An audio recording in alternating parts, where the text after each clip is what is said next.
अशोक खरात प्रकरणामुळे संपूर्ण राज्यात संतापाची लाट उसळली आहे।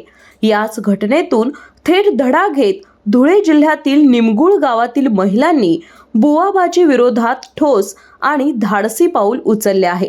गावातील महिलांनी एकत्र येत भोंदूबाबा, बुवाबाजी करणारे आणि श्रद्धेच्या नावावर फसवणूक करणाऱ्यांना गावबंदी करण्याचा ठराव सर्वानुमते मंजूर केला आहे। या निर्णयानुसार अशा भोंदूबाबांना गावात प्रवेश दिला जाणार नाही, तसेच कोणीही त्यांना आश्रय देऊ नये असा स्पष्ट इशाराही या महिलांकडून देण्यात आला आहे। मी सिंधुबाई मोरे बोलते।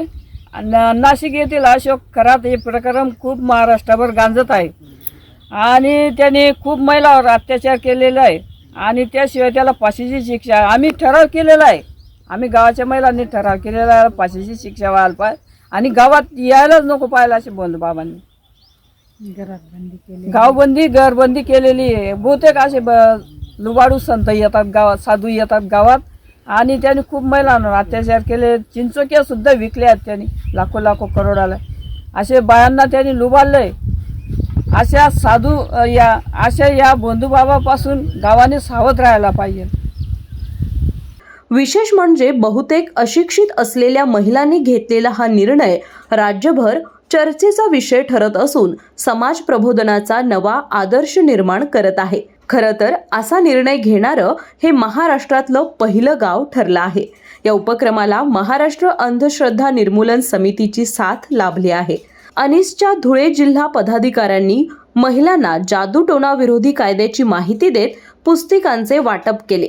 भोंदूबाबांकडून फसवणूक किंवा शोषण झाल्यास थेट पोलिसात तक्रार दाखल करण्याचं आवाहनही करण्यात आलं। नमस्कार, मी दिलीप कांतीलाल किवसरा, महाराष्ट्र अंधश्रद्धा निर्मूलन समिती धुळे जिल्हा पदाधिकारी।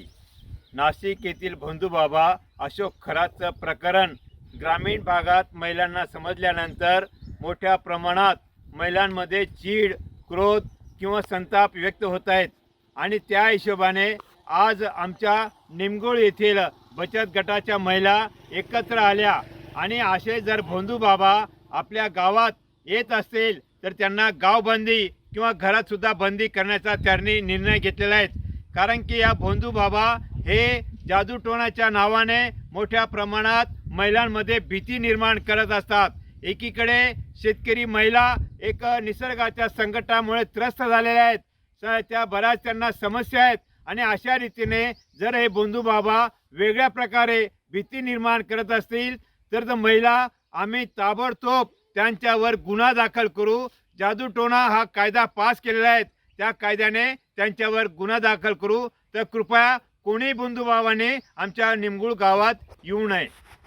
दिलीप खिवसरा तसेच अशोक खरात सारख्या गंभीर गुन्हे करणाऱ्यांना कठोरात कठोर शिक्षा व्हावी अशी मागणी महिलांनी केली आहे। निमगुळ गावातील महिलांचा हा निर्धार आता इतर गावांसाठी प्रेरणादायी ठरत असून हा आदर्श जर सर्वत्र स्वीकारला गेला तर बुवाबाजीचं मूळच उपटून टाकता येईल असा विश्वास व्यक्त होत आहे।